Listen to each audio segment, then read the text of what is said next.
started. This week we'll be covering intelligence. So we'll talk about the theory of intelligence, what it kind of means at a very high level, how we measure it. Can I ask somebody to get the door, just because sometimes we have hallway noise. So if somebody could close the door, I would appreciate that. Thank you so much.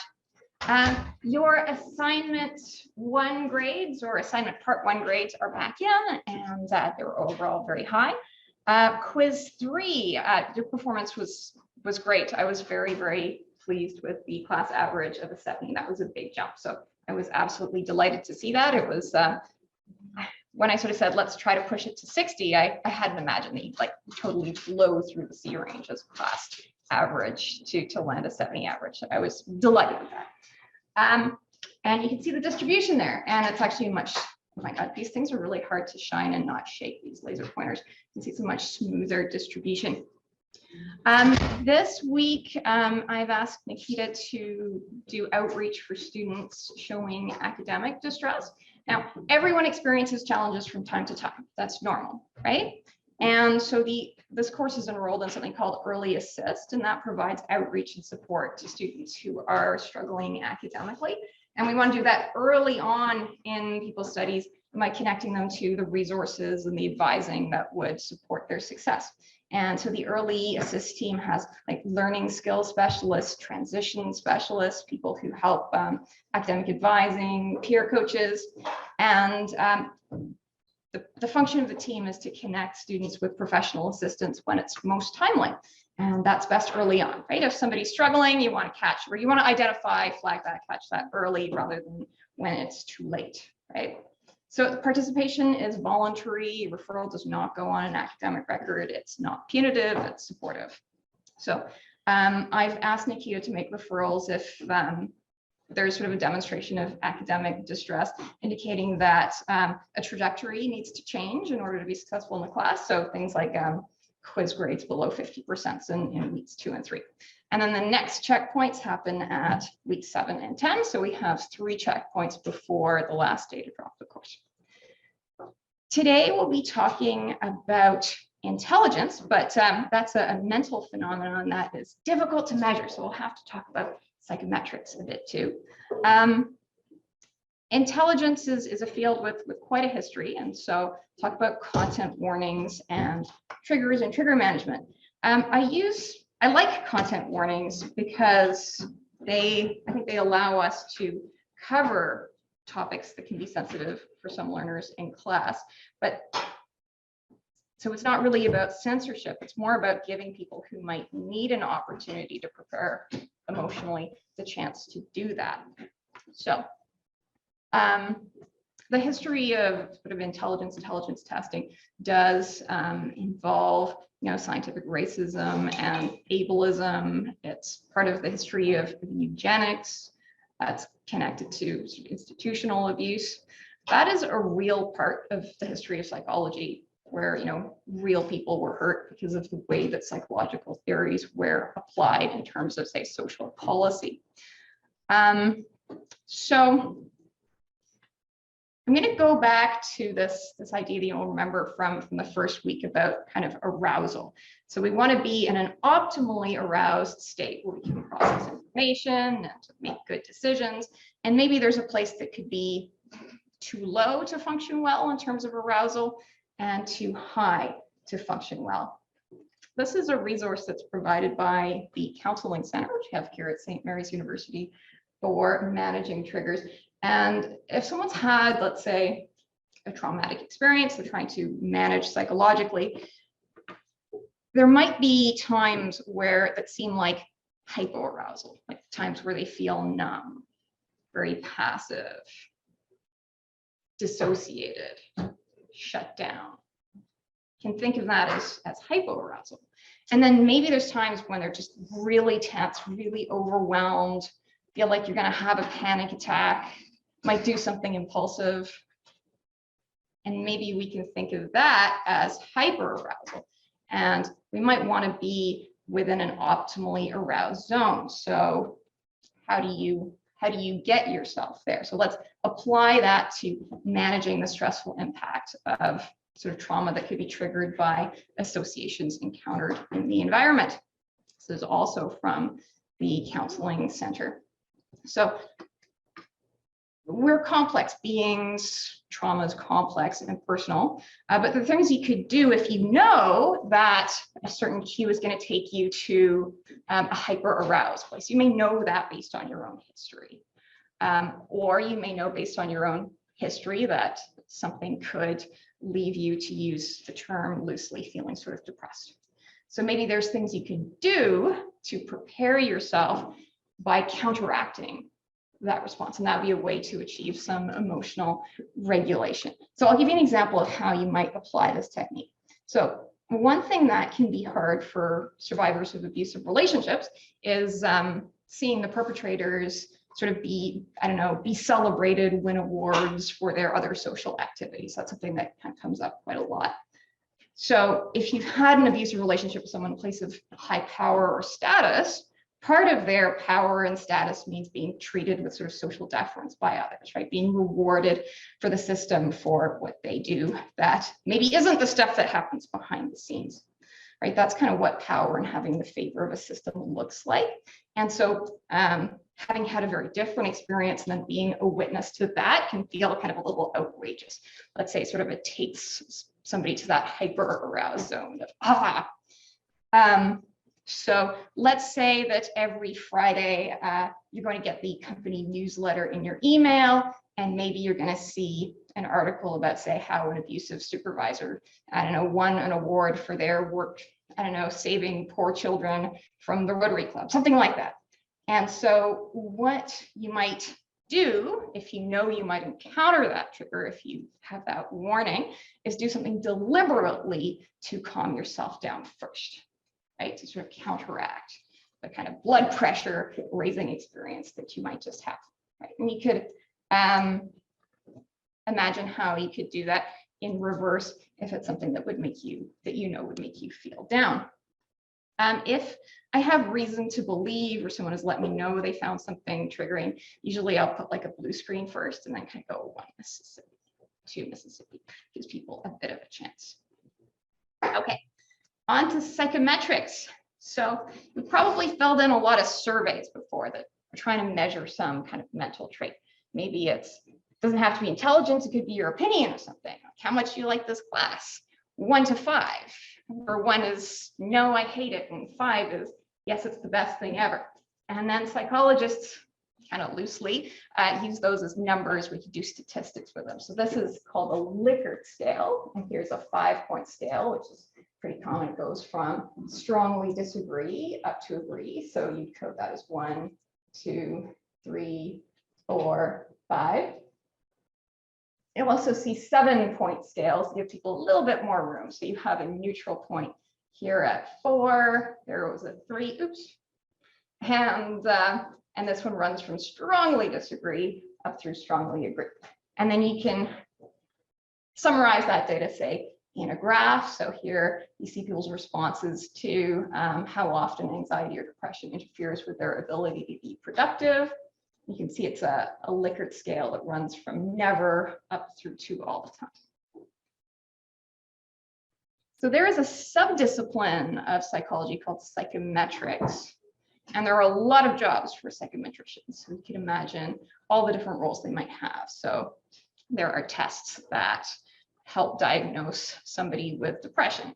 The diagnosis wouldn't be based on a test alone. It'd be a score that indicates that maybe somebody has depression, and a clinician would make a judgment along with other factors as well.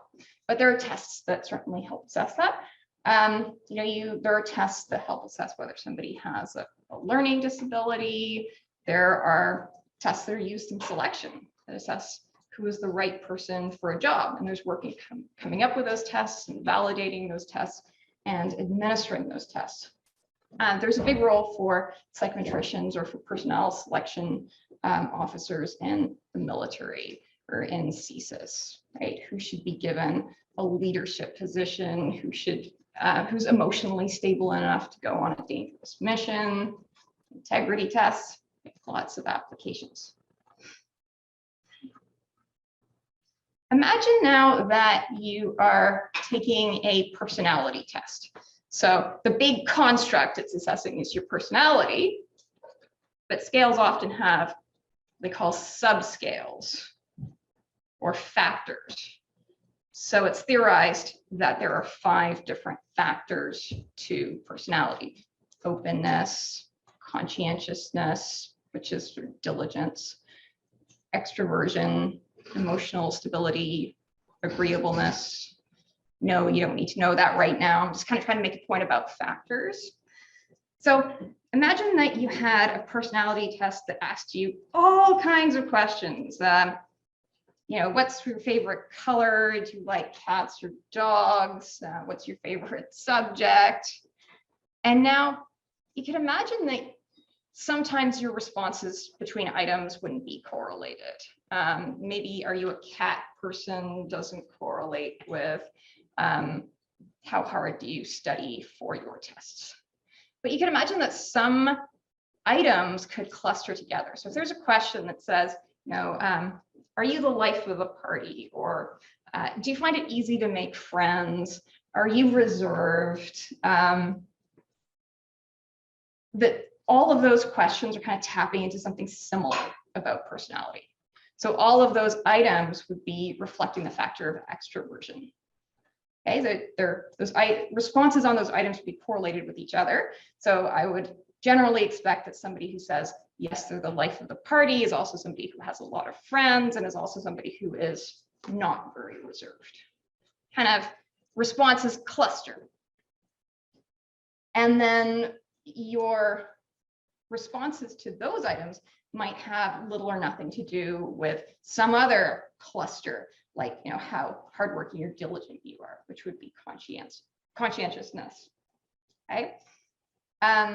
So factors are confirmed through a statistical process, and the factor is like the latent, the lurking big variable that explains people's responses to a bunch of items. So extroversion was the factor, the lurking big variable that was behind your answer to the questions about the party and how many friends you have and how reserved you are. You might theorize, like a psychologist might have a theory that says, well, there's 2 factors to intelligence, or there are 8, or there are 10. And there's a statistical process that empirically looks at people's responses to see if it seems like that's true. Okay.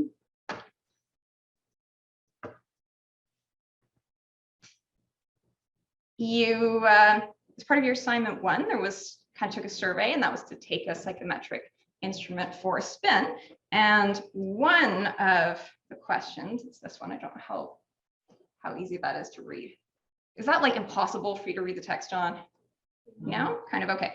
All right. So that was measuring something called academic well-being. It's your well-being in the academic context. And it has 4 factors or 4 subscales. So one of them is academic efficacy, which is your belief in your ability to go do the things you need to do well, to go down and focus and study. Maybe somebody says, yeah, you know, I go to the library and I study for 2 hours. I have no problem with that. Maybe someone says, no, I can't focus. I can't do it. So that would be what high academic efficacy looks like compared to low academic efficacy. Another one of them is university gratitude. Why did they put that there? Because gratitude is a known predictor of well-being, and they put that in the academic context. Another one was satisfaction with academics, which is just your sense of satisfaction with your academic experience at the university. Then another one was school connectedness, which was sense of belonging. So can you guess what is an item in there that measures the factor of academic efficacy? Yes. Being a diligent student or being yeah. That is what it's trying to measure. And maybe it does a good job of that, maybe it does a bad job of that. It's going to be imperfect, but that is what it's trying to get at. It's part of that subscale. And then can anyone see, say, university gratitude?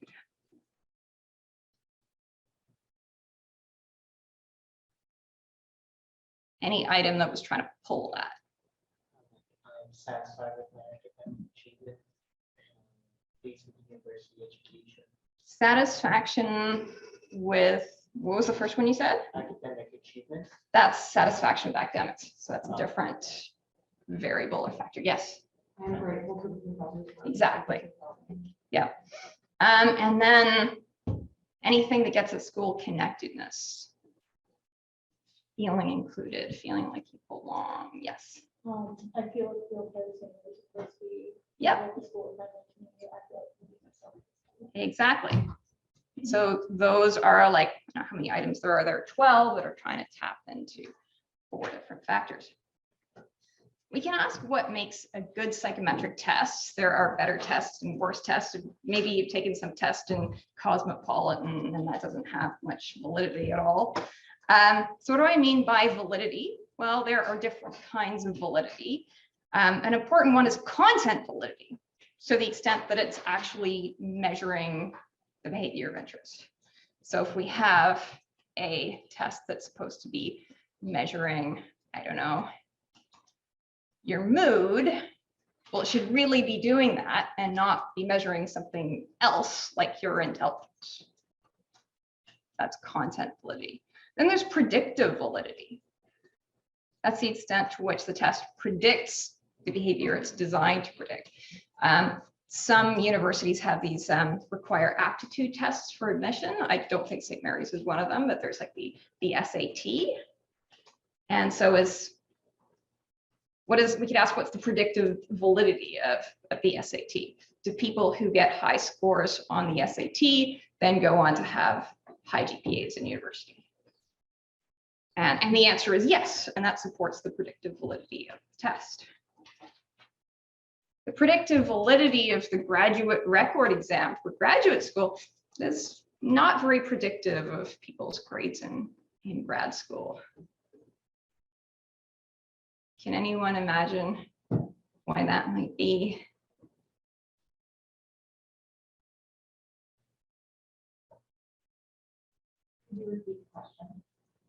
Yeah, so it is true that the SAT test predicts how well people do in universities. And at the undergraduate levels, universities admit quite a wide range of students. Then there's the graduate record exam, which is an aptitude test for scores in graduate school. And the universities only admit kind of the really high scorers who then go on to get really high grades. So the predictive validity is lost because of range restriction. Right? If you're only using people who score on the top of the test, then, and they all go get A's, well, that's not very useful. So you lose the predictive validity of range restriction. Anyway, tests can be biased. A biased test is one that's not valid or reliable for certain groups. And I'll give you an example when you take a closer look at IQ tests of a question that might be biased. So there is an IQ test question. I can't remember which test it came from, but it says, what country does the Pope live? Sorry, what city does the Pope live in? And then the options are London, Paris, Rome, and Vatican City. That is true, right? And that tells me you've been out and about and you're learning things. But could it be possible that there are some demographics that just totally don't keep track of who the Pope is? Okay. So yeah. Or people who, maybe there's countries where even Christianity might be something that the population doesn't know much about. And they could get that wrong, but does that mean that they're sort of low in intelligence? Right? That would be an example of a biased question. Now, reliability. Imagine if, let's say your height is, I don't know, 5'5", and I were to measure that with a measuring tape. That's a really reliable instrument. I could go back tomorrow and take out the measuring tape, and you're still 5'5". You do the day after, and the day after that. That's really reliable. It keeps working. But I could use a less reliable way to approximate your height. Maybe I could use my fingers kind of like this. Like, yeah, I think you're 5'10". That would be unreliable. There'd be a lot of error in that measure. it's tricky to assess reliability because what if the thing you're trying to measure is also actually changing?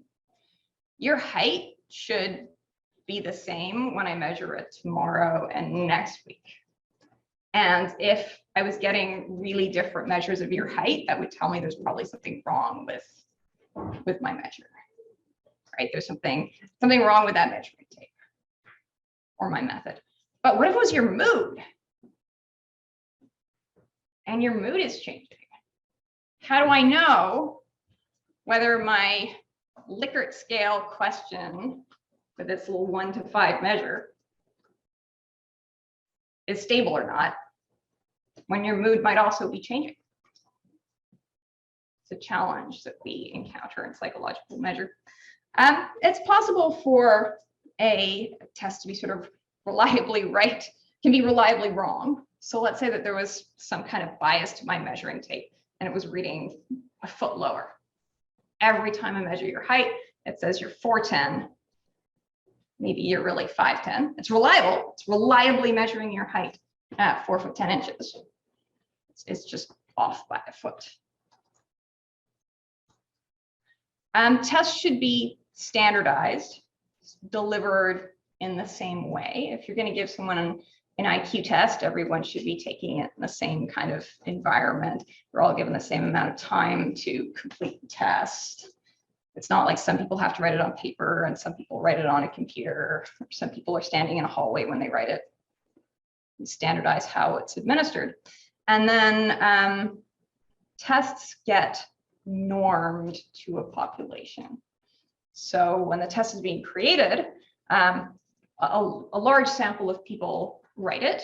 There's a common personality test called the Minnesota Multiphasic Personality Inventory, and I believe it's normed on probably a bunch of white people from Minnesota. So if you go and take that test and it says you're very high on some kind of factor, what that means is that compared to this sample of Minnesotans that the test was standardized on, you have a very high score.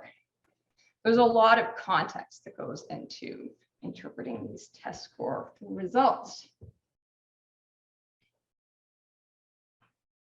There are norm-based tests and criterion-based tests. When you take a driving test, that's a criterion-based test because the driving instructor needs to know, do you know your hand signals? Can you do a left turn? Can you stay in your lane? And if you can do all of those things, or almost all of those things, you pass the test. It doesn't matter whether you were better or worse than the person that drove just before you. It doesn't matter what the average score of all test takers is. It matters that you met the criteria, and the criteria were objectively defined. Then there are other tests where your score is really all about how you're comparing to the rest of the pack. Okay, so an IQ test, you may have heard that it has an average 100 of 100. 100 is the average intelligence. What that means has changed a lot over the last century, because 100 is really just a label that we stick on whatever the mean of that test is. And that distribution has moved way up over the years as education has improved, as literacy has improved, as nutrition has improved, as the way we treat people has improved. The average is always 100. Whatever the average test score is on that test of reasoning and vocabulary and math is called 100. That's a norm-based test. And if you take an IQ test and you score 115, that means that you are one standard deviation, the standard deviation is 15, above average. That's what it means.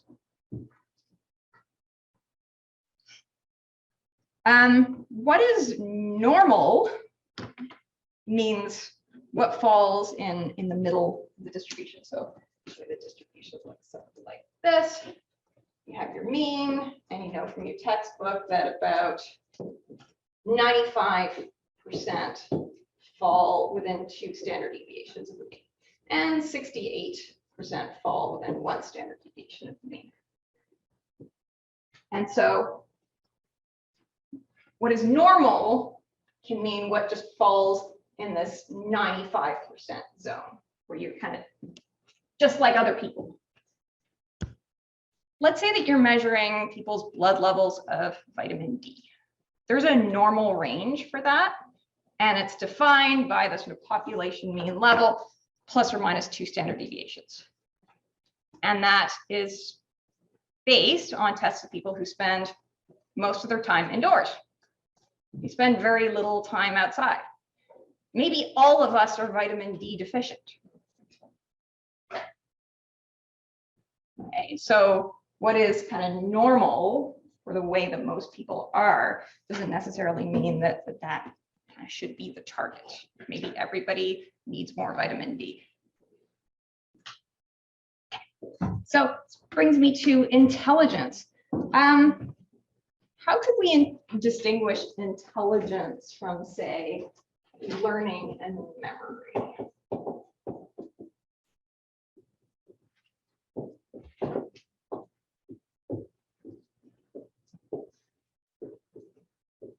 What does learning mean? You remember that?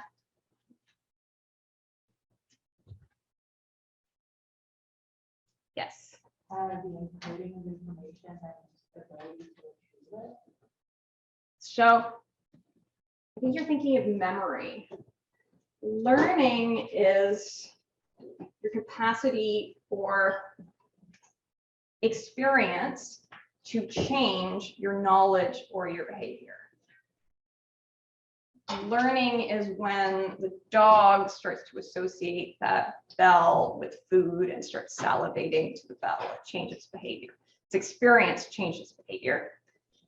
Or if you're sitting here and you're learning, it's changing your knowledge. So it's experience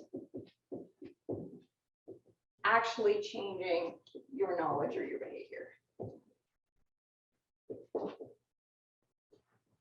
HM had some kind of brain damage where he couldn't learn new information that was kind of explicit. He could learn things implicitly. His mirror drawing got better every time he tried it, but he wouldn't have, and he couldn't sort of change his declarative knowledge. If you introduced yourself to him once, you never learned your name. So you leave the room, come back in, and you'll have to do that all over again.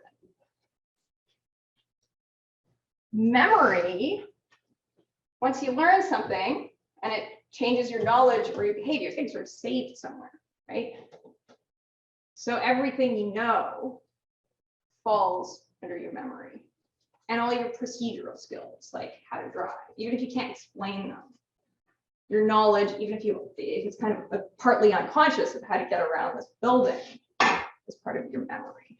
So it's kind of like your long-term story of everything that came in. Now, intelligence, I'm going to move up to intelligence. Intelligence is the ability to solve problems and use your ability to learn, to use your knowledge to adapt to new situations. So it's at the highest level, it's your ability to adaptively take advantage of these things.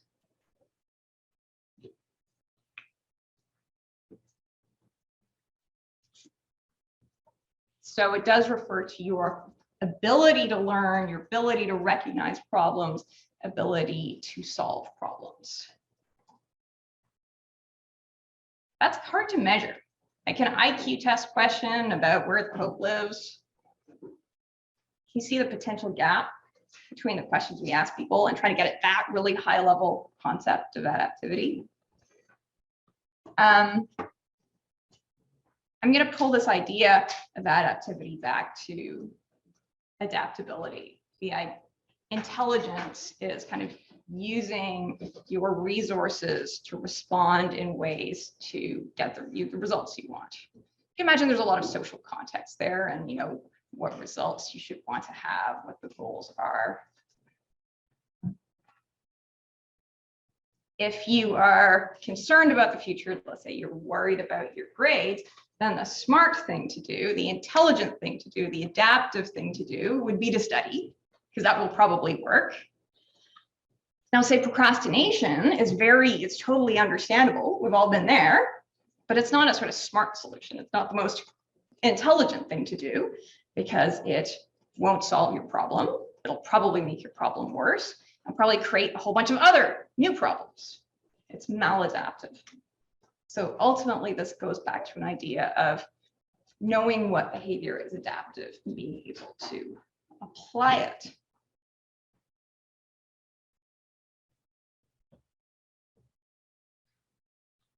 Francis Galton is one of the fathers of psychology, particularly the domain of psychometrics, of measurement. And he tried to assess sort of like intellect. And he had a great passion for measurement and experimentation. And he, in fact, pioneered the technique of the correlation that we talk about so often. It was refined with his student Carl Pearson. And he also was onto the hereditary nature of intelligence. So smarter parents tend to have smarter kids. His cousin was Charles Darwin. So he was very influenced by Darwin's work. Galton, as many scientists did at the time, believed in the preeminence of the British race. And he talked about race in a way that was a bit like nationality. So he would have believed there's like a British race and a French race and a Scottish race. And he thought the British race was probably better than all the other ones. And he would have wanted to sort of promote and protect that British race and would have been very proud of doing that, would have seen that as his role. He was a very strong advocate of eugenics. So the idea that only the smartest people should be allowed to, permitted, say, by the government, by the society, to reproduce. And he would have associated low-end intellect with illness, with criminality. And he did advocate for sort of institutionalization, thought that, you know, all the people with low intelligence could be identified and sort of put into a kind of a camp where they'd be supervised. They wouldn't be allowed to have children, but they would work for the benefit of society. And you can kind of see where all this is going, and it's not good places. Galton's work influenced, say, Pearson. There's a chain of thought that leads to the Nazis. So that is part of the history of sort of intelligence. It's part of the reason why I think research on IQ is threatening, because it's gone really nasty places in the past, and I think it's good to be aware of that. Now, the first mass intelligence test was developed by Alfred Benjamin, and Alfred Benjamin was sort of an educator, and in his time, mass education was coming into being. So there was a time where kids didn't all go to public school. That's something that's happened in the last, 100, 150 years.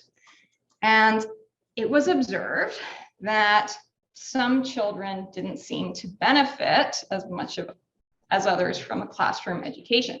And he assumed that all children kind of follow the same course, but not at the same rate. That's the idea that some people might like slow learners, that concept of delay. And so he tested a variety of reasoning and problem-solving questions that tried to predict how well they'd do in school. And what he wanted to do was identify the kids who were not benefiting from the classroom education in order to provide them with additional support and remedial education. So this started in a very humanistic place. But there are these other forces, right? And they're going to get entangled. Louis Turman revised Benet's test for wider use in the United States, and he made some changes to it. and that revision was called the Stanford Binet. He worked at Stanford University, and he was the one that normed the test with the average of 100. It's kind of an arbitrary value. It's whatever the average is. It's 100. The IQ score was originally calculated as mental age divided by chronological age multiplied by 100.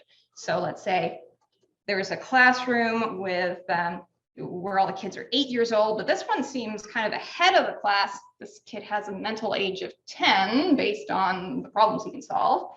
So 10 over 8 times 100 is 125. And Turman was the one that kind of stuck the average at 100. So it went from being this formula to now meaning something else. Something very big happened historically in 1914. A lot of people had to go off to war. We have all these recruits. And people were wondering, well, how do you assign the best person to the job? Who's supposed to be in the trenches and who should be calling the shots? And there was an application of the IQ test originally devised by Binet for that educational purpose to the war effort. And Louis Turman and Robert Yerkes and a big group of psychologists worked on that. These were called the Army Alpha and Beta tests. Literacy was lower back then, so if you could read, you had the Alpha test, and if you couldn't read, there was a different version. Maybe it was more picture-based, called the Beta test. But the point here was kind of personnel selection. And so if you scored really, really high on that test at the tippy top, you got a grade of A, and that meant that you have marked intellectuality and you're a high officer type. You should probably have a leadership position. But let's say you score on the bottom, there's maybe there's an idea that somebody could be of such low cognitive ability that maybe, oh, I don't like this, justifies their recommendation for development battalion, special service organization, rejection or discharge. So I don't know what that battalion does. Or, maybe you're still fit for regular service. So there's this idea of personnel selection here that based on your score in the test, you can go and do different things. After the war, intelligence tests and other types of mental tests came to be used in job selection in the workplace. If you're interested in that field, we do have a personnel psychologist here at SMU, that's Nick Rulin. He also studies discrimination. But it's common that if you go and apply for a job at a big organization, you might get some kind of a test. Some use integrity tests, some might use some personality tests, and you can ask, well, are these tests reliable? Are they valid?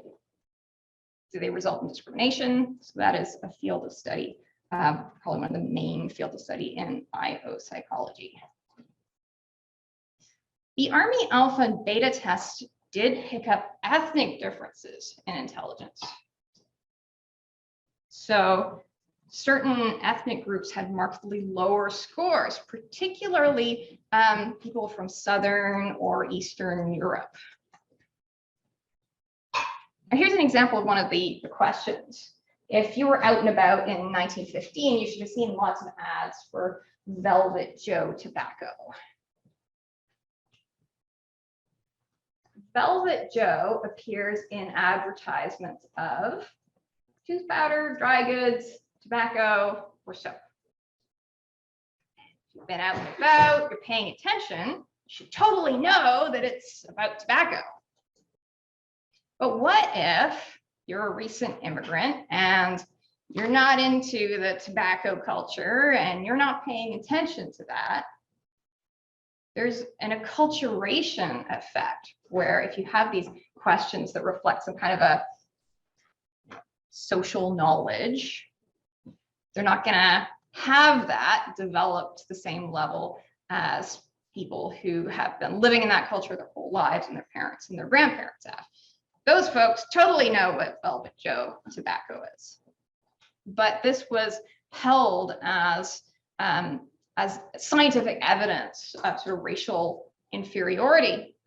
And Yerkes was a strong advocate of eugenics. He was in that school of thought, and his work was used to support the national origins formula that prevented immigration for a very long time from these groups that had scored lower. It was a policy that kind of kept America waspy by restricting immigration from certain groups and promoting immigration from higher scoring groups, who would be what? Your Western Europeans, right? Now, if he had done that test in those ethnic groups 5 or 10 years later, the scores would have zoomed up, because now, they get Velvet Joe's tobacco. They've been around for long enough. That's an acculturation effect. But often, even now, scientific theories that are at the theory level we talk about them as if they're true. And we don't fully understand them, or all their nuances, or the wheres and the wherefores. And if they get kind of peddled to the public and used by governments in policy making, right? If a theory isn't sound and it's the basis of policy and intervention, people can really get hurt. So what do we know about intelligence? And the measure of intelligence has developed greatly over the past 100 years. And now we have pretty valid and reliable measures of cognitive ability. They're not perfect, but there are IQ tests out there that work quite well and are quite predictive. We know that Galton was right about the hereditary thing. It is highly hereditary. We know that from twin studies and adoption studies. So what this graph is here is showing the correlation between intelligence scores. So a perfect correlation is 1, no correlation is 0. And this bar over here shows a very high correlation for identical twins raised together. Measure the IQ and score in one twin is very, very similar to the IQ score in the other twin. But there is an effective environment, because when you do that in twins raised apart, it drops a bit. But now the correlation in fraternal twins raised together is a lot lower than the correlation between identical twins raised together. So that's reflecting a genetic effect. And then the correlation here is kind of your baseline of unrelated individuals. Sorry, the baseline would be unrelated individuals raised apart. Then unrelated individuals raised together is around 0.3. And we can compare that to identical twins raised together to sort of see that effect of hereditary. But environment does matter too, right? You can see that it's kind of a smaller environmental influence. We can see it there when you look at identical twins raised apart. But we know that deprived environments can do tremendous harm to intellectual development. So they still both matter. But yes, there is a hereditary basis to intelligence. I noticed here they're doing that thing with the y-axis where they mess with it a bit. It doesn't go from 0 to 1 here, it goes to 0.35.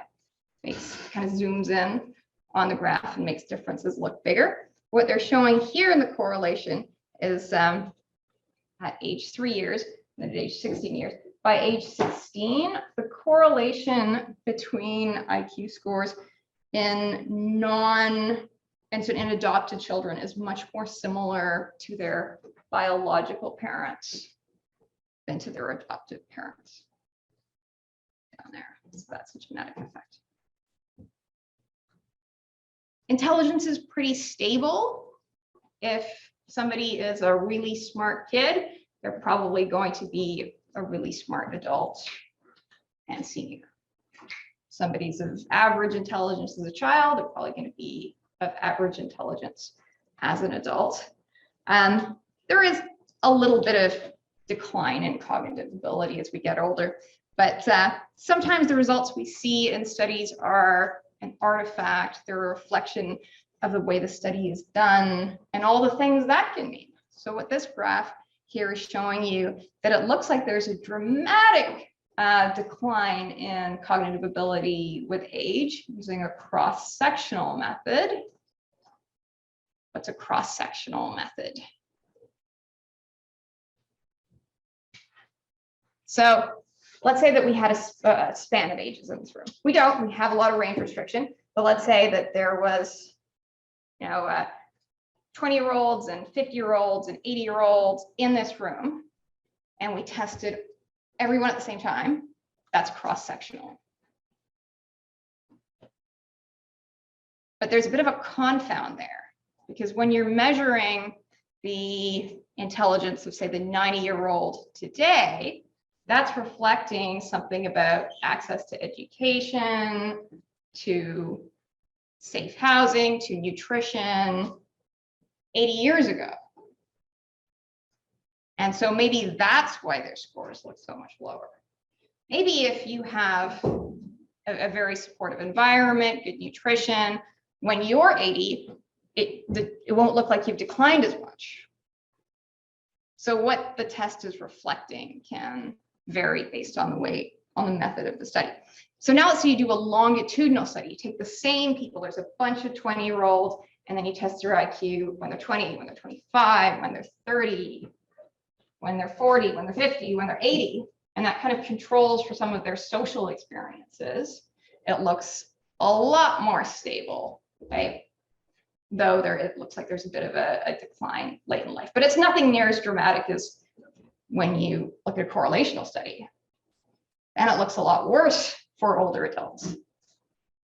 But that might be reflecting something else, like the quality of education, quality of nutrition, et cetera, many years ago. There are different factors for intelligence, and psychologists argue about what's the right number of factors. 2 seems pretty good. There's fluid intelligence and crystallized intelligence. You see a few different sort of measures here, and the measures that are related to your working memory, which is that ability to hold things in your conscious awareness and do computations with them, does seem to peak in young adulthood and then decline. So that ability to do those sort of immediate computations would not be as good in an 80-year-old compared to, say, a 25-year-old. However, the side of intelligence that reflects your kind of long-term memories, knowledge of facts, vocabulary, that does increase over people's lifespan, and then stabilize, maybe drop a little bit in late life. Spearman, so let's talk about the structure of intelligence now in terms of factors. Spearman talked about one factor. There's general cognitive ability. There's one general intelligence that's at the heart of everything you can do. And you say, yeah, there are distinct abilities. Someone's better at math, somebody's better at reading, but they do tend to correlate. Somebody who's really good at math is probably also can be a bit better at reading. And that reflects a general intelligence factor. So Spearman thought that there was one general factor that underlies your cognitive ability, and that is therefore measured by every single task on an intelligence test. Kittel said, actually, I think there's 2 factors: fluid and crystallized intelligence.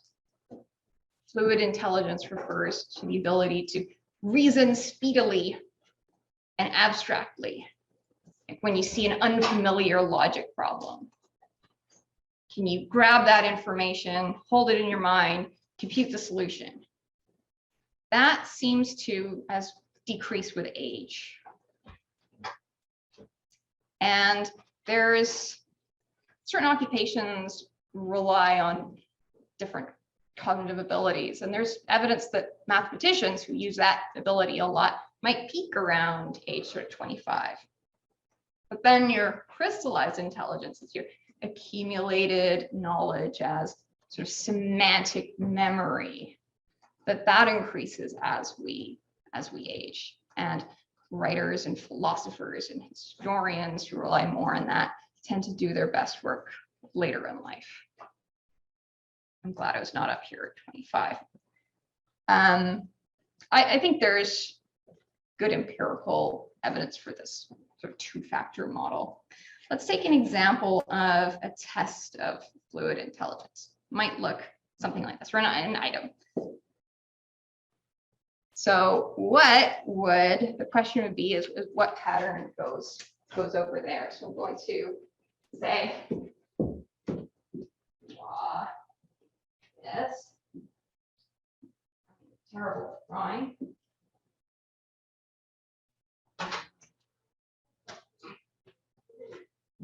Which one would you color in blank? What's the solution? That I have to sort of recognize the pattern and apply it. Oops, sorry, do you mean this one? Yeah. And you would be correct, but why is that the one? Because the top two are going in a clockwise position, and so the bottom one. Exactly. It's following the pattern. And on a test of fluid intelligence, would be a lot of questions like that. And some people can perceive that pattern, get it right. Some people might not be able to perceive that. And some people might be so good at it that they can answer a lot of tests of these questions quickly. So your reaction time also matters. Now here's an example of a test of verbal reasoning. Okay, some ants are parrots. All parrots are apples. So which one is true? All the apples are parrots, or some ants are apples? The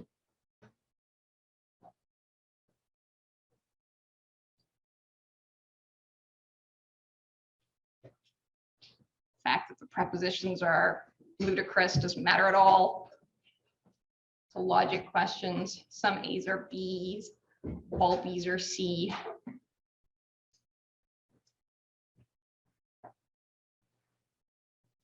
Yes, exactly. And you could draw that out if you wanted to. But I'll kind of mess with your head because you're thinking about apples and parrots. But the pattern there is just basic logic. And then this is the question that came up before that would be sort of tapping into your semantic knowledge, but that is also pretty culturally loaded. And there's a three-factor model that you'll read about in your textbook. Sternberg's triarchic theory of intelligence. And he said there's kind of a book smart academic problem solving computation, that there's a street smarts, practical intelligence, common sense. And then there's kind of an art smart creative intelligence. It's about innovative problem solving. It's a theory. You have a theory, you make hypotheses, come up with predictions, you go out and test them. The empirical evidence for this is not that strong. So this doesn't beat two-factor model. The measures are fairly reliable, but a reliable measure doesn't mean you have a valid theory. Then Thurstone had 7 factors in his model, and these came out of some statistical analysis. 7 clusters of primary mental abilities: verbal comprehension, word fluency, numerical fluency, spatial visualization. They're IQ test questions that show you some kind of a weird object, and then they show you about 5 other similar objects and ask you which is the rotated version of that. Spatial visualization, can you move an imaginary object around in your mind? And he thought that these distinct abilities reflected the performance of distinct neural networks, and that G was explained by the coordinated activity of those networks. And scoring well on one of these clusters generally means a person will also score high on the other clusters. And then that backs up the idea of G. Now, you've probably heard of Gardner's model of multiple intelligences, that there's there's bodily intelligence and linguistic intelligence and personal intelligence and spatial intelligence, naturalist intelligence, musical intelligence, and logical intelligence, and existential intelligence, you know what you want, what the meaning of life is, and interpersonal intelligence. This one comes up quite a lot. It has nice values. It's very sort of inclusive. Intelligence is a sort of a socially valued trait, and it's been used in a way that has certainly hurt people. So this has an appeal to it. It's an attractive philosophy, right? Like everyone is smart. However, it does lack scientific credibility. It sort of redefines intelligence as like a talent or an aptitude. So if they say you have, let's say you can dance really well, so you have bodily kinesthetic intelligence, going back to the idea of intelligence as a kind of adaptive behavior. Well, if you go dance in the street in the middle of the road, is that still bodily kinesthetic intelligence? Kind of, if you start thinking about it, the theory falls apart a bit. And let's say we could make more, right? So he has started with 8, I think now he has 9. We keep going, right? So like some people are good at cooking, right? They know what ingredients go together. They know with like a single whiff whether something's fresh, right? Other people just burn everything and put ketchup on it. So maybe there's culinary intelligence, right? It's made attempt, but you keep going. So he's really talking about talents, and that's not the same thing. So it misses the point of the definition of intelligence as general ability or of its adaptive nature. But it is very, very popular, and you'll come across it. It's in your other textbook, actually. Now, there are people who have low IQs, may have intellectual disabilities, yet who are just amazing at something. It's something about memory, typically, about working memory. That's Kim Peek and Stephen Wiltshire. So Stephen there is somebody who could go on a helicopter ride, take a glance down the city, and then his memory is so amazing that he could just go and draw that accurately. Wow, that's amazing. He has some amazing working memory capacity, and also capacity to just like see it once and encode it and then be able to pull it out later in that level of detail. Kim Peek was the inspiration for the character in a movie called The Rain Man. Like he could just read a book and then remember it. When he read a book, he would read the left side with his left eye and the right side with his right eye. He could read books really fast that way. Okay. He had an overall IQ of 87, which is an intellectual disability, I believe. Yeah, so that's quite a low IQ. But he had some incredible abilities. He did tests of his working memory, showed superior abilities, but limited ability on the verbal side. But it's hard for a test to, our IQ test to even reflect that profile of capacity. So intelligence tests have come a very long way. And so a common one you might see is the Wechsler intelligence test. And it has an overall intelligence score, you're reflecting like a G kind of thing. And then it has a number of other factors, say for verbal comprehension, how well you can sort of organize your perceptions, for working memory. And it gives people sort of clues to their strengths and weaknesses. One that comes up a lot is emotional intelligence. And that's another kind of pop psychology construct. It's so academically shaky that I would not be talking about it if it wasn't in your textbook, but it seems to have made its way into intro psych textbooks. And I'm thinking I'd like to switch textbooks, and it's in the book I'd be switching to. So this is the idea that there's an ability to perceive, understand, manage, and use emotions. But it's not a theory that has good scientific support or consensus. It might be measuring IQ and then throwing in personality traits of agreeableness and, say, emotional stability. And maybe it's adaptive. Maybe people do really well in the workplace if they have high IQ and are also agreeable. and are also socially skilled, but that doesn't make it a type of intelligence. So what people are doing is kind of messing with what they mean by intelligence. Your book also gets into the sort of growth mindset thing. And this is kind of going back to grades and school performance.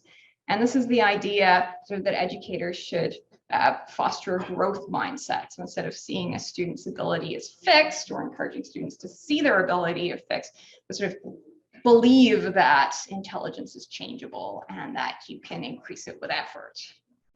And that's a motivational concept that encourages people to put in the effort. And your grades at school do reflect how hard you try and how much you care, as well as your cognitive ability.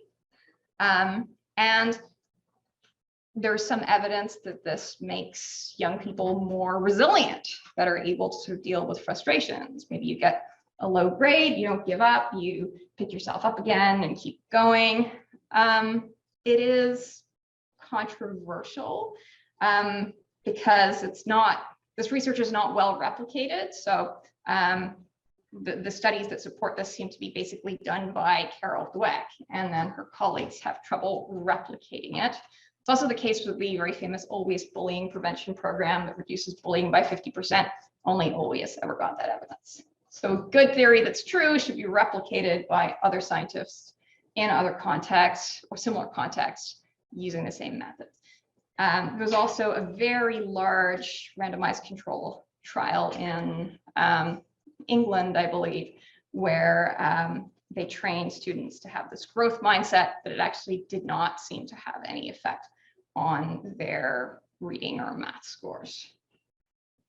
So I think it's making a point that, motivation matters in terms of school grades, but I feel like we're starting to blur what we're talking about. School grades are a correlate of cognitive ability. Smarter students tend to get higher grades. A smart student might do a really good job of guessing their way through a multiple choice test.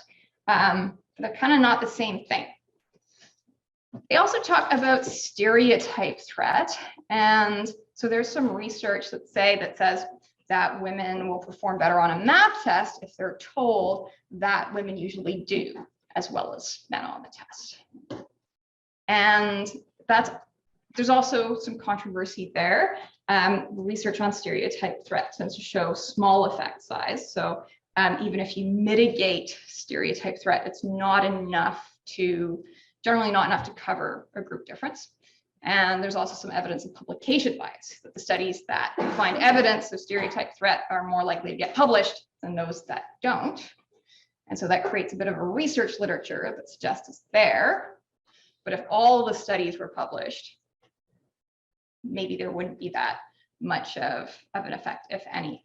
Now, we do know that test anxiety is real. We've learned about that Yerkes-Dodson effect.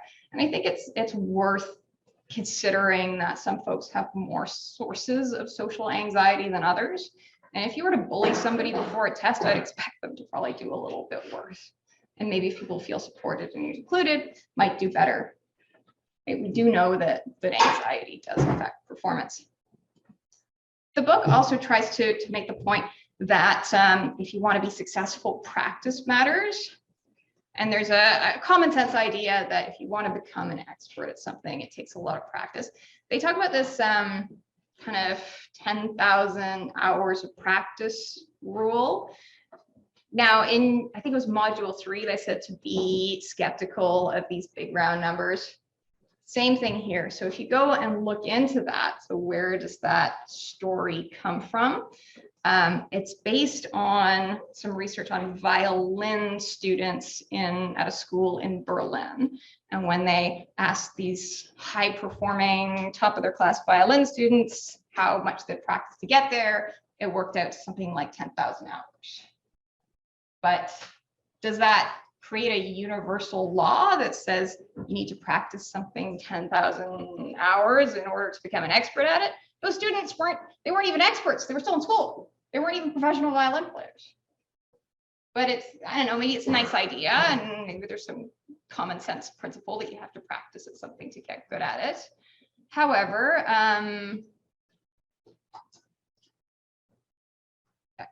what do I mean to say here? That there's no reason to believe that that's going to generalize to something completely different. Let's say you want to become an expert mathematician. With how does violin playing generalize to that? Okay. So you'll find some of this in psychology. It was also just an average. So of those high performing violin students, the average was 10,000 hours of practice. That means that half of them did less. What do we know about practice? Well, age does matter. If you practice something as a young person, especially like as a child, you're more likely to learn it than if you start trying to practice at 80 years old. There's a role of aptitude. Some people, let's say, have an aptitude for sports, for violin playing. That is stronger than others.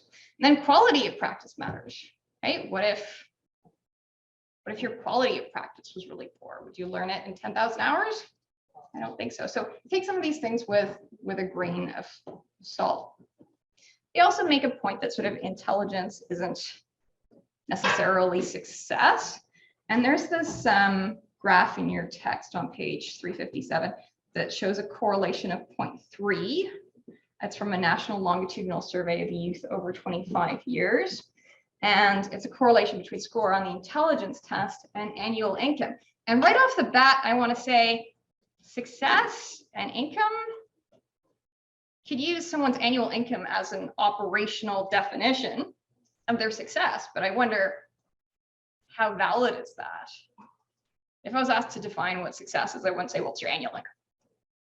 That could be one way that you measure it. It could be one facet. Anyway, so what is this showing? So that's what a perfect correlation looks like. That's much less than a perfect correlation. So you're seeing some people there who have, very low IQs at 75.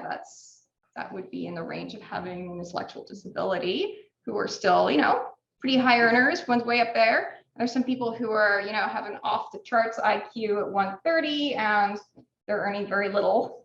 You can see the scatter there. But there is overall a significant correlation of 0.3. Accomplishment in life would be about more than cognitive ability. It would also involve, your diligence and your conscientiousness. The best predictor of job performance is the combination of IQ and conscientiousness, which is your work ethic and your diligence. Okay, those two things together. And motivation, does matter. That said, there are tests do show individual and group differences in IQ and in other traits.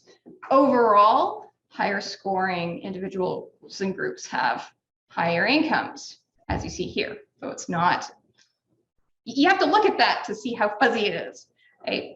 And these do sort of persist on culture fair tests. And those results can be reduced, but not eliminated by accounting for things like stereotype threats. So at the end of the day, there's, let's say, a lot of research that shows that men are better at manipulating objects in their mind. And that seems to be quite a reliable effect. But then what are you going to do with that story? So I have a question for you. Like, what would you say is an ethical use for intelligence testing?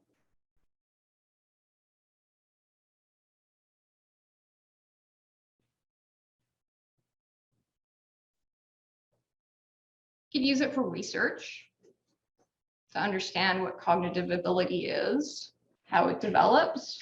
You can use it like Benated to try to help connect people to resources that will help them. You need measurement to see if an intervention works. So there's some really large scale interventions in the States, like school breakfast programs. Do those result in an improvement in kids' cognitive ability? You don't know that if you can't test their cognitive ability. Okay. What about in the law? If somebody has a very, very low IQ, should they be held guilty? They don't understand what they did or why it's wrong, or they get chalked into something. I understand, I believe that in the states where they have the death penalty. It can't be applied to people who have an IQ score below a certain number. I think it's 75. I'm not sure. Can predict whether students will, do well in school or in a certain profession. But I think we need to be aware of using the measurement, the classification of any trait to dehumanize people, or use it as a rationale for exclusion or for abuse. So if we kind of bring things back to, what's his name, Binet, who wanted to use intelligence testing to help students succeed. There's been a lot of research on that, and we know that it is important to address deprived environments. There's a program called the Head Start program, and they were intervening with kids, I think, providing supportive preschool education around, I think it was age 3, and there were effects of that were seen many, many years later. It's important to intervene early. The earlier an issue is identified, the sooner you can intervene, stop the problem from developing further than it needs to. Okay. If students are struggling in school, you want to identify that really early on, because if you don't, they fall further and further behind. It's harder and harder to catch up. Okay. And then makes sense to provide appropriate placement. So if you struggle with math, maybe you don't want to be in AP calculus. Maybe that's not the best classroom for you. Maybe there's a more supportive, slower paced, resource-rich math class that would be a better fit. So there's value in appropriate placing. Now, there's a video that's associated with your textbook, and I'm not going to play it because it's 8 minutes long. I will go and post it to Brightspace. It describes the Walter E. Fernald Developmental Center, which is the oldest publicly funded institution serving people with developmental disabilities in the States. It was a residential school in Massachusetts. Doesn't that sound good? Serving people with developmental disabilities. So you can hear from a former resident of what that was really like for people. And thank you for your attention. Next lecture is going to be on chapters 3, 4, and 5 from Feldman and Lavoie. So you need to have your Connect access set up on Brightspace. There's some steps that are in the syllabus. They're described in, I think, the lecture 1 video. So please make sure you have that set up. You'll need it for the adaptive learning assignment. And please ignore the content on striving styles. It's pseudoscience and it will not be on the assignment. Thank you.